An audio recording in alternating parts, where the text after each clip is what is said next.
We got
Well, good morning, America. Good morning. This is Vinney Chopra, your host and co-host, Bo Eckstein. Today, we're going to talk about cost segregation. We're going to talk about how these 1031s,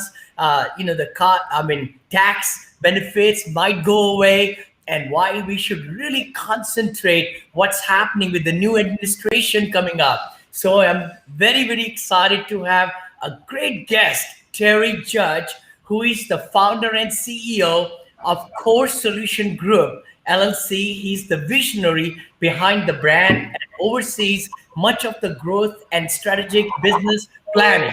Terry has an extensive entrepreneurial background for over 25 years in business ownership and one of the early adopters of the engineering-based cost segregation studies, tax ramifications, incentives, all kind of things. So welcome, Terry. How are you, brother? Oh man, I'm doing great. It's rainy and about 40 degrees here in Michigan. I had to turn my heat on this morning. Unbelievable. But other than that, I'm awesome. I'm good. It's 100 degrees in Vegas. In Vegas, 100, and Knoxville, Tennessee. John Rusin, my partner, he's joining, and he's going to be joining with us on some other shows that we're going to do. As we know, we go live every Friday at 9:30, Vinney and Bo show. Please comment, like, share. This becomes a podcast also for you. And we like to bring all the great information for you all through media channels. So let's get into it, right? Bo, go ahead and shoot away a good question for Terry. Why do we need cost segregation? Yeah, Terry. Give us the lowdown. What is cost segregation for, just in layman's terms, and why most every real estate investor should be looking to do cost seg studies? Yeah. So let me I'll just touch on a few points here, and then we can open it up to some dialogue and get into some other goodies about the tax code and Biden. But essentially, cost segregation's been around since the late 60s. A lot of people don't know that. It's been in the tax code for a long, long time as a legitimate way to write off your assets, your properties, separating what we would consider real estate or real property into what we would consider personal property at a federal level, where you can break apart the building. Instead of depreciating the whole entire asset over a 39-year period, you now can write the building off. You can break it down into sections or components, and you can write off a big chunk of that purchase price in 1 to 5 years now, as opposed to the old way was you had to depreciate it over. For multifamily owners, it would be 27.5 years. And then for everything else, every other asset class would be 39 years. So why would you let the IRS hold on to that money? You can put it in your pocket in today's dollars. That's the concept behind cost segregation. It's a deferral mechanism. It's a cash flow play. $1 today is worth more than $1 down the road. So you're able to take that money off the table, put it in your pocket, defer tax, and grow the empire much quicker than if you were just going to depreciate it the normal way in the United States, which is the straight line method. Surely. Terry, just like you said, again, in the P&L, profit and loss statement, when our taxation is done, accountants look at it, we got the income coming into the property, then we got expenses going out, and this is that depreciation minus, which is a paper loss, not a real money loss, right? Correct. The depreciation gives the whole property might be very profitable, but cost segregation, that huge amount, can make it negative. And then the limited partners or the general partners don't have to pay any taxes. What a deal. Yeah, it's pretty amazing. And then you have a carry forward on those losses for 20 years that, you know, that kind of becomes an open checkbook against ordinary income. Yes. So it's an amazing strategy, and you know, we're pretty optimistic that cost segregation is going to survive this administration, just for many reasons. I mean, like I said, it's not on the chopping block, number one. And so, you know, this form of depreciation, it's been around. It's survived many different administrations. In fact, Vinney, it just keeps getting better. They keep enhancing it, versus Like the you know, bonus cutting it depreciation, down. right? With President Trump, he was able to give that bonus depreciation. Some of the people I know, is it still in effect? Like it's going to go away, portion of it, or what's that about? Bonus depreciation came into a play about well, actually, it started in 2017. So anything after September 27th, 2017, Mhm. any property purchase after that, you automatically qualify for 100% first year bonus depreciation, which basically means that instead of breaking apart a building, like let's say the interior in the normal cost segregation world was 5 years, right? All your interior improvements and your exterior land improvements was considered 15-year property. Mhm. Now it's all considered 1 year property, which just gets even, you know, more amazing. Where now an owner can write off essentially their entire purchase price. So if you got $1 million property in the you know, you got to put down 200 grand, you're probably getting close to 250 grand in loss on that purchase. Yeah. So that's huge for people that are, you know, active investors buying properties. You're able to get a big bang for the buck. Now that will phase out over the next couple years, Vinny. It Oh, phases out in 2023. So, you know, that we still got some time, and who knows if that, you know, what will happen if the government's always kind of playing a shell game with us, if it's extended or not, or taken away and comes back, it's retroactive. So there's all kinds of little things that we'll make sure we keep our audience up to date on. So Terry, cost segregation is only one piece of the puzzle that you do at Core. So why don't you talk to us about some other cost recovery services that you offer? Well, so yeah, we're a full service specialty tax and engineering firm. So I mean, our specialty is in you know, kind of the biggest area of our firm is definitely commercial and residential investment real estate. hmm. We also do some business tax incentives around employment and hiring incentives. But to keep this show focused on the commercial real estate side, we also do two different energy tax incentives, green incentives. We are going to start seeing a lot more of green initiatives coming down the pike with this administration. We've been in this game for many years, since 2005 when they first launched the first. Matter of fact, once we were starting our company, the Energy Policy Act of 2005 launched something called 179D. And basically, that just means if you're going to get rewarded if you're putting energy efficiency into your building, such as lighting, mechanical equipment, building envelope, you know, roof, windows, doors, insulation, anything that can reduce the energy costs by anywhere from 25 to 50%, you're going to get rewarded on a 60 cents to up to $1.80 in a tax incentive per square foot on that building. So it's just another form of things that we can write off more rapidly to create those expenses. And that also has a 20-year carry forward. So we go in, take a look at the real estate, we take a look at your energy efficiency, and then, you know, we can really make some solid give you some advice on where these incentives lie, because it's missed all the time, right? So it's always kind of an afterthought. And we like to be proactive and making sure that we're not leaving any nickels and quarters, you know, on the table on stuff that you've already spent. So, and we can go back, it's retro. There's a lot of cool little caveats that exist in the tax code right now as it stands. We can go back in time and pick up that missed depreciation, whether it's regarding your cost segregation studies, maybe that you've never taken, maybe you've never taken the 179D deduction. And obviously there's some moving parts to that. We'd be happy to kind of hold your hand and walk you through to see if you qualify or not. And then there's a tax credit. And Bo, you can stop me. We can break this down a little further. I'm just kind of, I know we're pressed for time a little bit here. So, but there's something else called 45L. And that is a dollar for dollar tax credit, again, for going green. It's on residential, more on like multifamily, senior living, residential, investment properties, where if you're putting energy efficiency around the heating and cooling elements, you can qualify for $2,000 a unit. So if you're developing a larger senior living or multifamily property, you're pretty much going to qualify for the $2,000 per unit tax credit, and there's no cap on it.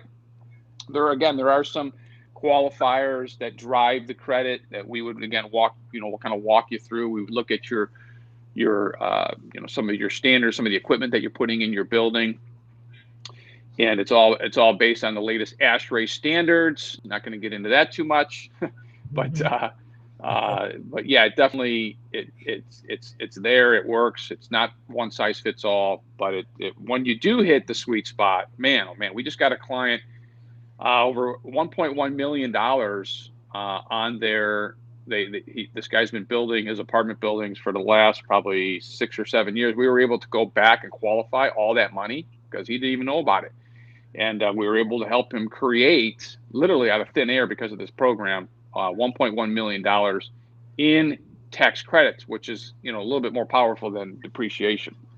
Wow. So those are the three areas on the commercial real estate side. Then, how many years back you can go? Wow, that's amazing. I mean, a lot of people listening to us or watching us, they might be saying, you know what, this is only from this point forward. If I buy something, this is from this point forward. How many years back can somebody go? So on the 179D, we can go back 5 years. Okay, 5. And on the 45L, we can go back 3 years. 3 years. Okay. So essentially, on the ground up ALFs that Vinney's building, yes, he should be exploring this credit. Sounds like. Yeah, 100%. Wow. Yeah. Wow. Yeah. Hey, yeah. Vinney, I know a guy. I know, yes. I know him too. Thank you, Bo. No, I'm so excited because we're ready to buy Cape Coral, Florida facility. I was there last week, by the way. We just went on vacation, over there to Siesta Beach and then Punta Gorda, Cape Coral, the whole bit. You can see all my cheeks got tanned over there and everything. but it was wonderful. And I'm so proud, what my partner Shahid is building. And we got Williamsburg going on, Palm Bay, Sebastian. We're looking at 9 other locations now, and blasting it out, in Florida, in Texas, all over the place. Anyway, but you're right. So we can even go, let's see if I buy this in 2 months. That's what I'm doing, right? And as soon as I buy it for whatever, 18 million or something I'm buying. So I can get you to go back and then recapture it, or no? It has to be. Well, what we do, Vinney, is it's what's called a 481 adjustment. It's a change in accounting, where the IRS will allow a one-time automatic consent. We do the look back study. Okay. Without amending return. So that's the big kicker on the 179D. Now, if we go back on the 45L. Yeah, there are some amended returns that have to be done, but obviously, if it's lucrative enough for the client, then they will get those returns amended. Okay. So it just depends on what we're looking at, what project, what program we want to go, and we, again, this takes planning. So we kind of have a discovery call and walk you through the ins and the outs and the do's and the don'ts, and to see what you qualify for. Okay. Up front. That way we don't waste a lot of people's time. We just say, okay, what do you got? Let's look at it, and let's make sure we're capturing these incentives. Excellent. Another one, My partner, we are looking at purchasing it. It's almost is 80% complete. And, he was consulting and now they want to sell it. So we are getting it at a darn good price. And we're going to Wow. buy that, save 2 years of construction time. It's on the plans of my partner, Shahid, and everything. And it's just one of the best locations and everything. So that one, should we employ you right away again? It's going to close end of September, that one. So Yeah. I would say now, so we can just get in there and see, what's going on, and do some kind of we do some what's called pre-construction planning as well. So we'll be brought in, and we'll take a look at that construction project before yeah, it's done, and see if we can make any. Now, obviously, if you're going to be completed in 2 months, we're not going to make any. right, We don't right. want that's going to cost money, right? If we make changes, sometimes we want to make the building super cost segregation friendly, and Oh, there's some certain that requirements and one. recommendations I see. that we can do to help make sure that the build out is maximizing what's all these what we would consider what are called permanency rules, which drives some of the tax and case law around cost segregation. So sometimes the way buildings are put together, we can make it even more cost segregation friendly and capture more tax dollars on that depreciation. I see. Bo, yeah, buddy. Yeah, no, I think this is important because a lot of people miss this whole piece, which is actually Right. probably one of the, one of the bigger pieces, right? Like it's a lot of people that are investing passively, Yeah, really the tax benefit's the biggest thing for them, really. I mean, if they knew about that, they could actually have some of these LP write-offs, right, early on in the accelerated depreciation. I think that's just like, here's your anticipated returns, but here's this other big component that a lot of people might not be aware of. Ron, I mean, Bo, you're so right about it, buddy. The one that I bought, Princeton Park, in Florida, my investors gave me 500,000 in November, and I gave them K1, Terry, of minus 319,000. Hold on. They got cash flow, but then their K1 showed net income and loss of minus 319,000. So they It's amazing. saved so much money in their taxes. I think one should really, really look into. I'm so glad, you came on the show today. And, what other things you could share which might affect our, viewers and our investors? Uh, wh- what other things can you think of? Well, I think, property tax, obviously, if you're buying an asset that somebody else owned for 15, 20 years, you definitely want to have your property taxes, reviewed, analyzed. That's huge. That kills a lot of deals when that uncapping, takes place. So I would say that would be something that you definitely want to take a look at. A lot of people are already doing that, obviously. I think, utilities is a big thing, making sure that you've got the right, make sure you got the right, savings going on in terms of your water, your recycling. There's other ways to create more cash flow for your properties. We're big on that. We have a division in our company that does a lot of green incentives in terms of just, pure cost containment and cost recovery, but as a value add. But that's probably pretty much as far as in terms of the big dollars, like cost segregation, the 179D, the 45L. These are very powerful programs that are very underutilized. And then obviously, what I said about, energy efficiency, property taxes, those are some of the big line items that have to be, reviewed and looked at. Let me ask you a question. And a lot of our viewers are probably into single family home, duplex, fourplexes also, as they're starting out. What would you give opinion to them? Is cost segregation still a benefit? Is the cost prohibitive or anything like that? No, that's a great point, Vinny. Yeah, so we're doing a lot of residential investment properties that, people that will have, 4, 5, 6, 7, 10, 40 residential properties that they've acquired over time. Because remember, we can go back in time and pick up. So we're doing blocks of houses all over the country. And that really just popped up over the last probably maybe 15 months. where it just kind of came out of the woodwork. We were always focused on commercial and multifamily. Residential was like, but our rule of thumb as a firm, we like to see about $500,000 in cost basis. So if you've got maybe 4 or 5 properties that add up to $500,000, or you've got 7 properties, 10 properties, as long as it's at least a minimum of $500,000 and above, it makes sense economically to have a cost segregation study done. For sure. Absolutely. Oh, Yeah, okay. that's like Eric's just bought like 3 houses for like probably, I don't know what he spent. He spent 5 plus. He spent like $2 million on single family homes, and he's running them as Airbnbs. But he's a perfect candidate because he makes, he's got a lot of other income. So it's like, that's $2 million essentially he can accelerate. Yeah, it's huge. Single family, yeah. So especially on the West Coast with these high property values. Yeah, we're working on that right now, aren't we? Yeah. In the hopper. Yeah. Yeah. Awesome. Yeah. So I thought you said Eric. Yeah. Is it Eric Law? Eric Law? Yeah. Close.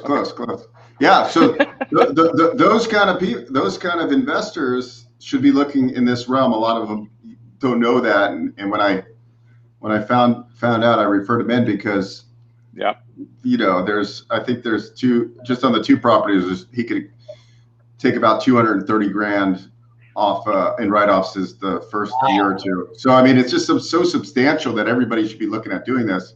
Sure. Yeah, it's big numbers. I mean, I think we did a 12 home package, and I think the benefit was like, God, I want to say like 400 grand.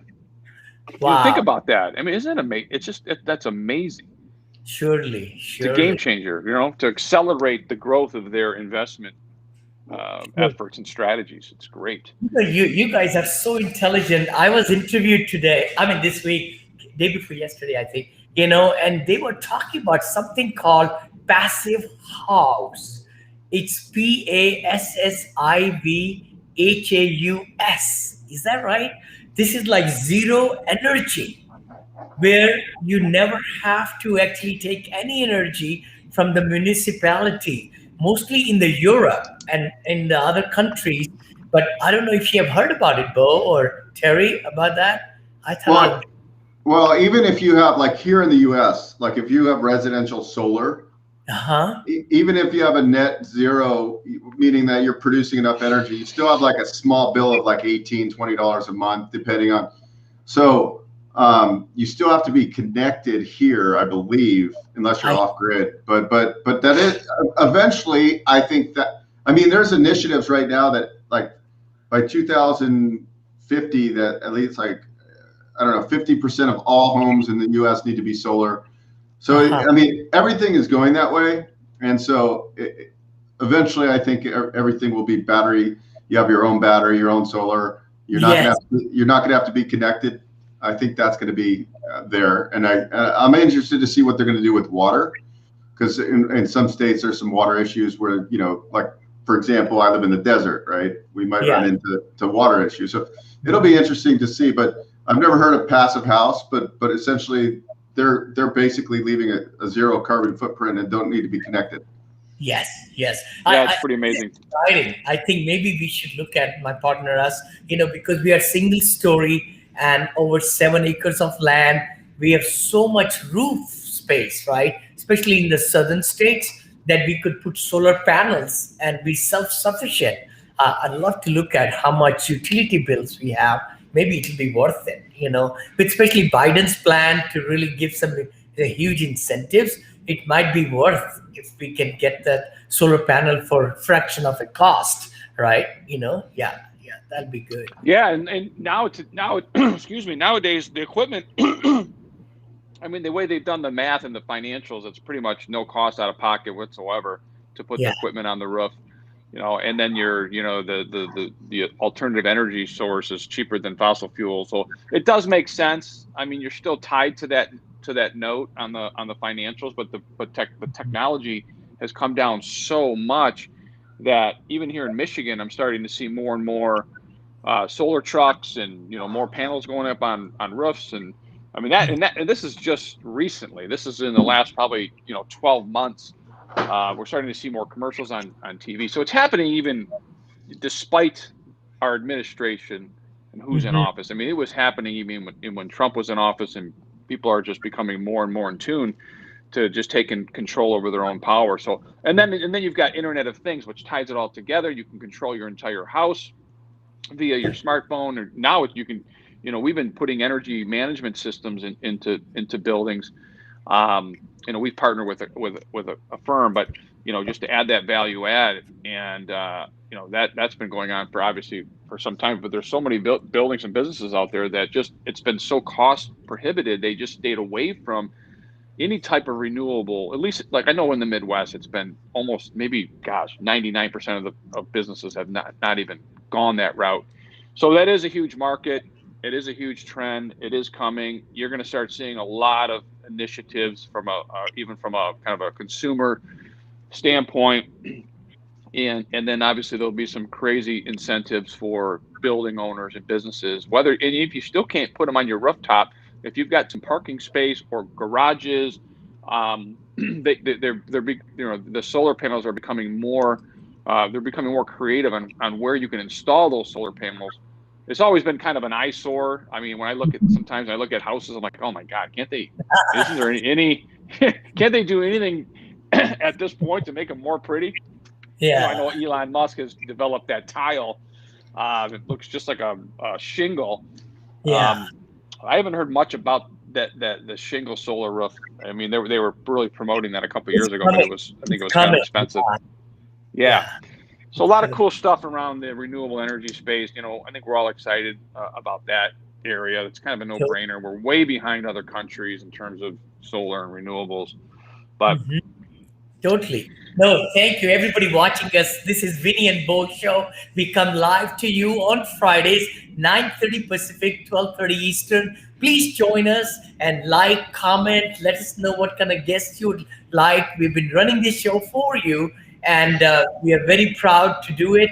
Again, want to reach out to me, VinneyChopra.com, and reach out to Bo Bergstein. Got the biggest loan broker who can close the deals like this, and for multifamily, for all kind of things. I'm into syndication, just kicking off my $50 million funds, 506C funds, and we got 3 properties we are buying already in the fund. We're going to buy 12 to 15 properties in that one. That's another one. Just a little shout out. And for Terry, I wanted to shout out for you, buddy, because thanks for taking the time. The only link I could get was this one. I'm just showing the screen. Let's see here. And it's got a little bit picture, but Core Solutions is Terry's company. Terry, you want to tell a little bit about it? I can play this, right? Yeah. Holy cow. I didn't know I could do that. Can I do it? Yeah. Oh, wow. Volume is not. In the area of flow for property investors, operators, lenders, and financial advisors throughout the U.S. Today, I want to share with you a bit about the wonderful and growing area of multifamily properties and how to take full advantage of the new tax laws when it comes to maximizing your depreciation. All right, for those of you that don't know about cost segregation, you are in for we got it. Yeah, I know. You're going to have a different one. John was looking for one, but this is on YouTube also. We put them into what's called personal property. I just kind of stop it here. But at the same token, please reach out to Terry. We want to give you a shout out. That's the logo, Core Solutions. Oh my gosh, we got Who's that guy? It's promoting me more than you. Sorry about that. But there we go. We are back. But, send us some things. We got a full-time movie maker now, full-time. I know Bo has it too. We just hired another very nice girl over there in Philippines, Orchid. She's doing full-time. Then our branding from Pune, India is going really well. Then from Oslo, we got a partner there in Norway, Oslo. He's teaching us how to make the right movies and how to do those and all that stuff. So anyway, thank you, Terry. So how can people reach you? Yeah, I thought you will have some link there. Huh? Oh, well, yeah. If you can put it in there, it's just Terry Judge, my name, at coreadvisors.net. Feel free to reach out to me personally. Okay. We'll get back to you Sure. and see what you got cooking and see if we can help out in any way. Excellent. Excellent. Bo, last comments, buddy? Oh, we have a long weekend, so everybody have a great weekend. I got a busy day ahead of me, and so I'm just cranking away. But it's starting to get hot in my office. I feel the desert heat now. I got to meet Terry Terry was here a couple of weeks ago. I met him in person Oh, for the look first at time. that. Hey, I'm coming there, Bo. Hey, I'm flying now. I'm looking for, traveling. And today I'm dressed up a little bit Hawaiian because I've got Sean Puri, who is a very well known in the social media, by the way. He's my wife's nephew, first nephew, and he's coming with his trainer who is Hawaiian. So it's really going to be exciting meeting and all. We might be videotaping some things. So, it's fabulous to have great people in your life. And please shout out, to Sean Puri, at Sean Puri, follow him. And, just a great, great guy. And looking forward to spending time with him after the show. Yeah. All righty. Thank you so much, Terry. Thank you, Bo, buddy. Thanks, guys. And where is our graphics? I'm just getting used to this here. We got the outro coming out. There we go. Bye-bye.